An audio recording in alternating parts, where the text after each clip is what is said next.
Hi guys. So நம்ம subscriber ஒருத்தர் கேட்டிருக்காரு, நீங்கள் செஸ் விளையாட தெரியும்ல ப்ரோ டாக்டிக்ஸ் கொஞ்சம் சொல்லித்தாங்க ப்ரோ அப்படின்னு சொல்லியிருக்காரு. இப்போ நம்ம போகலாம். ஓகே கைஸ், நான் விளையாடுறதுக்கு முன்னாடி நான் ஒன்று சொல்லிக்கிறேன்.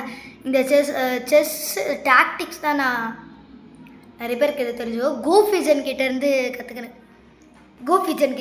கற்றுக்கிறேன் கைஸ். ஸோ காட்டுறேன் உங்களுக்கு.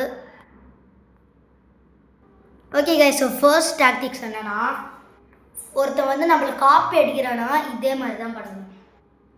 இது பாருங்க ப்ரோ கைஸ், டி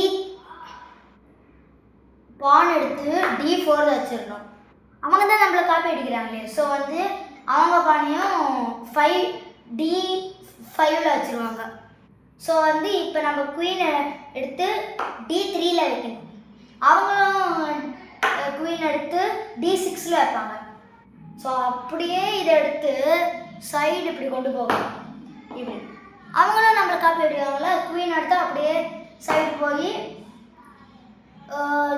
H6 வைப்பாங்க. நம்மளும் H3 இருப்போம்.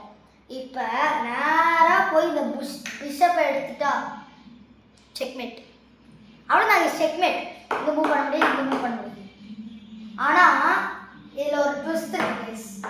இப்போ இந்த பொசிஷனில் இருக்கும்போது நம்ம இப்படி சைடு போகும்போது முன்னாடி இருக்கவனுக்கு மூளை இருந்துச்சுன்னா, எனக்கு இது நடந்துருக்குது.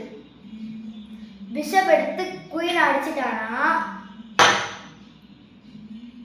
சோலி முடிஞ்சிச்சு. அவ்வளோதான்.